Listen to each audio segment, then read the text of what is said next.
شروع اللہ کا نام لے کر جو بڑا مہربان نہایت رحم والا ہے۔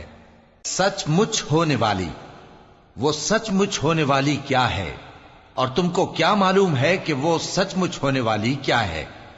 وہی کھڑکھڑانے والی جس کو سمود اور عاد دونوں نے جھٹلایا۔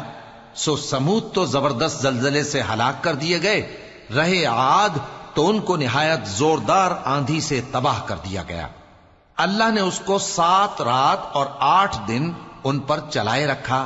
تو اے مخاطب، تو ان لوگوں کو اس میں اس طرح گرے ہوئے دیکھتا جیسے کھجوروں کے کھوکھلے تنے، پھر کیا تو ان میں سے کسی کو بھی باقی دیکھتا ہے؟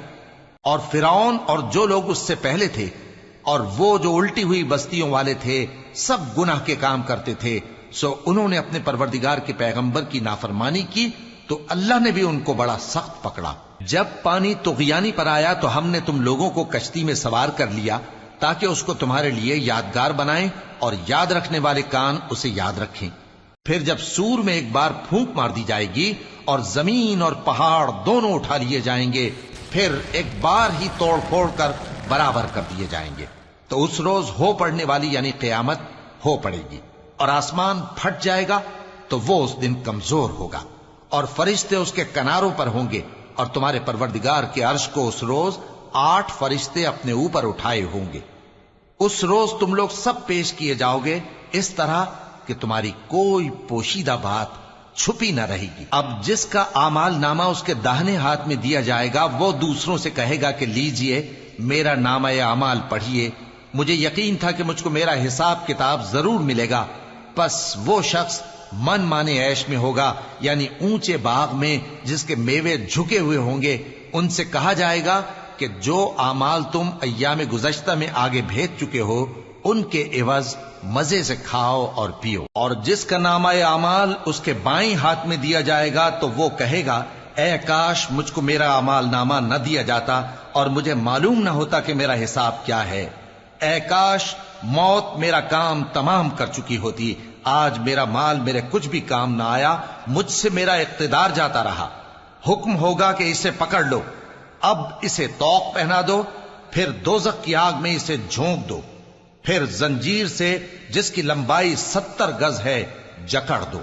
یہ نہ تو اللہ عظمت والے پر ایمان لاتا تھا اور نہ فقیر کے کھانا کھلانے کی ترغیب دیتا تھا، سو آج اس کا بھی یہاں کوئی دوست نہیں اور نہ اس کے لیے کوئی کھانا ہے سوائے زخموں کے دھون کے، جس کو گناہگاروں کے سوا کوئی نہیں کھائے گا۔ سو میں ان چیزوں کی قسم کھاتا ہوں جو تم کو نظر آتی ہیں اور ان کی جو تمہیں نظر نہیں آتی، کہ یہ قرآن ایک معزز فرشتے کا پہنچایا ہوا کلام ہے، اور یہ کسی شاعر کا کلام نہیں، مگر تم لوگ بہت ہی کم ایمان لاتے ہو، اور نہ کسی کاہن کا قول ہے، لیکن تم لوگ بہت ہی کم غور و فکر کرتے ہو۔